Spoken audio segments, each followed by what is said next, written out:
क्या जिनी सच में ताज होटल चली गई? हाँ, उसने अकेले पूरा 6 बेड वाला कमरा किराए पर ले लिया। क्या अकेले? क्योंकि वो अकेले ही पूरे कमरे का किराया भर रही है। दोस्तों, मैं बस अपना सामान लेने आई हूँ। तुम अब अकेले रहोगी? एक इंसान का साल का किराया 2500 है, तुम्हें 6 लोगों का देना पड़ेगा। तुमसे मतलब? कुछ ज्यादा ही दिखावा कर रही है। मेरे पास पैसे हैं, तुम्हारी क्यों जल रही है? वैसे भी हम 4 लोग मिलकर 6 लोगों वाले कमरे में रह रहे थे, अब तो जगह कम पड़ रही है। तुमसे दूर रहना ही बेहतर है, कम से कम सुकून तो मिलेगा। चलो, पहली बार मिले हैं तो ताज होटल का खाना खाने चलते हैं। हाँ चलो। रिया, तुम नहीं चलोगी? मैं गाँव से हूँ, इतना महंगा खाना अफोर्ड नहीं कर सकती। अगर मैं चली गई तो रिया को बुरा लग जाएगा, मैं उसके साथ कैंटीन में खा लूंगी, तुम लोग जाओ। तुम्हारा घर भी बहुत अमीर नहीं लगता, लेकिन तुम्हारे कपड़े और बैग तो काफी महंगे दिखते हैं। अरे नहीं, ये बैग नकली है, चोर बाजार से लिया था। हमारा घर भी बहुत नॉर्मल है। अच्छा तो चलो कैंटीन चलते हैं। नाश्ते में सैंडविच और दूध ले ले। अरे कैंटीन का बन सिर्फ 2 रुपए का है, सैंडविच बहुत महंगा है। अच्छा तो दूध? अरे पागल, सोया मिल्क उससे भी सस्ता है। ठीक है, कैंटीन से ही ले लेते हैं। यही सही है, हमारे जैसे लोगों को पैसे बचाकर खर्च करनी चाहिए। जीनी, BTS का कॉन्सर्ट आ रहा है, हम टिकट बुक कर रहे हैं। तुम तो उसकी बहुत बड़ी फैन हो ना?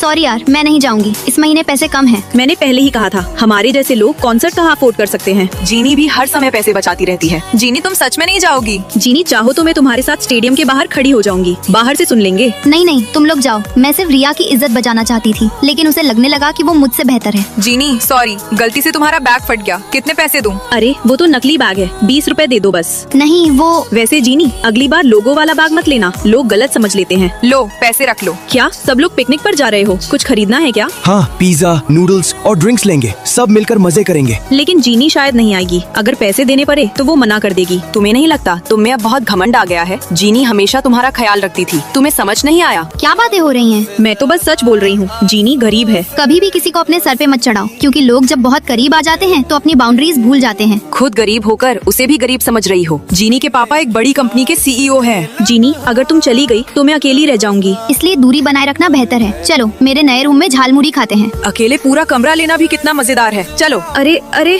ओ प्लीज, तुम्हारे लिए नहीं है। मॉरल ऑफ द स्टोरी, कभी भी किसी के लिए खुद की वैल्यू कम मत करो।